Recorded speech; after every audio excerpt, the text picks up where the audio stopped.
Hello बच्चों, तो कक्षा 10 प्रश्नावली 3.1 का पहले का अपन दूसरा सवाल कर रहे थे, जो अपन ने एक शॉट में पूरा कर दिया था और जिसकी दो समीकरण बनी थी। ठीक है, 5 पेंसिल तथा 7 कलमों का मूल्य कुल मूल्य 50 रुपये है। 7 पेंसिल तथा 5 कलमों का कुल मूल्य 46 रुपये है। तो एक पेंसिल का मूल्य और एक कलम का मूल्य अपने को ज्ञात करना था।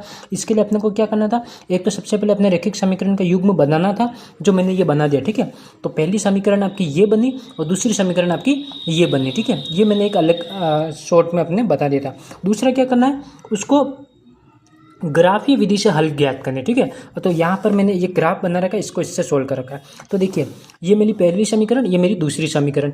यहाँ पे मैं क्या करता हूँ, पहली वाली समीकरण लेता हूँ। यहाँ पे मैं क्या करता हूँ, एक्स का मान सबसे पहले मैं 0 रखता हूँ। ठीक है, इस समीकरण के अंदर मैंने एक्स का मान 0 रखा, तो ये 5 गुणा 0 किया मैंने, प्लस 7y बराबर 50। तो 5 गुणा 0 0 हो गया, तो 7y बचा बराबर 50। तो y इस 7 इससे गुणा उधर भाग में चला गया, 50/7, तो कितना गया 7/1। ठीक है, तो ये जो मैं एक यहाँ टेबल बना रहा हूँ। ठीक है, यहाँ पे टेबल बनाया मैंने, एक्स मैंने कितना रखा 0 रखा, तो वाई कितना निकल गया मेरा 7.1 रख दिया। ठीक है, अगली बार क्या करता मैं वाई का मान में 0 रखता हूँ, अपने मन से आप कुछ भी रख सकते हो। ठीक है, वाई का मैंने 0 रखा, तो 5x + 7, अब वाई की जगह गुणा 0 कर दिया मैंने, प्लस 50, तो 7 गुणा 0, ये 0 हो गया पूरा, यहाँ 5x ही बचा बराबर 50। तो x बराबर क्या हो जाएगा 50/5 कर दिया, तो x की वैल्यू आ गई मेरे पास में 10। हाँ 10 आ गया। ठीक है, तो इस बार क्या कि x की वैल्यू कितनी आई 10 आई, जब y मैंने कितना रखा 0। इसी तरीके से मैंने ये वाली समीकरण ली, सेम इसमें भी ऐसे किया, x का मान एक बार मैंने 0 रखा तो मेरे को y की वैल्यू मिल गई 9.2। अगली बार मैंने y का मान 0 रखा तो मेरे को x की वैल्यू मिल गई 6.5। ठीक है, इस समीकरण में रखते मैंने x का मैंने 0 रखा था, तो y कितना मिल गया मैंने 9.2, और ये मैंने 0 रखा था, ये 6.5 मिल गया। ठीक है, ये दो मेरे टेबल बन गए। अब मैं यहाँ से क्या करता हूँ, इस ग्राफ समझिए।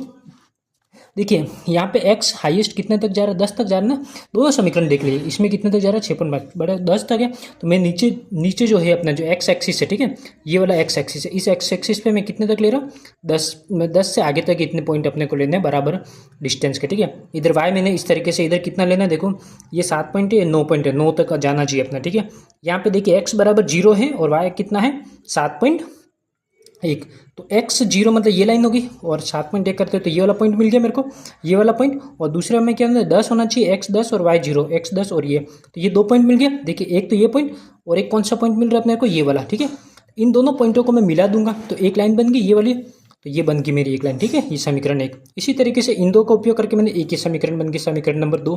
अब ये दोनों जहाँ कट कर रहे हैं, यहाँ से मैंने इधर से देखा तो y कितना मिल रहा है मेरे को 5, और यहाँ से देख रहा है मेरे को x कितना मिल रहा है 3, तो x की वैल्यू आ गई 3 और y की वैल्यू आ गई 5। ठीक है, जो y और अपन ने माना था ना एक पेन और एक पेंसिल का मूल्य, तो ये आ गया पेंसिल का मूल्य और ये आ गया पेन का मूल्य। ठीक है, x बराबर 3 और ये।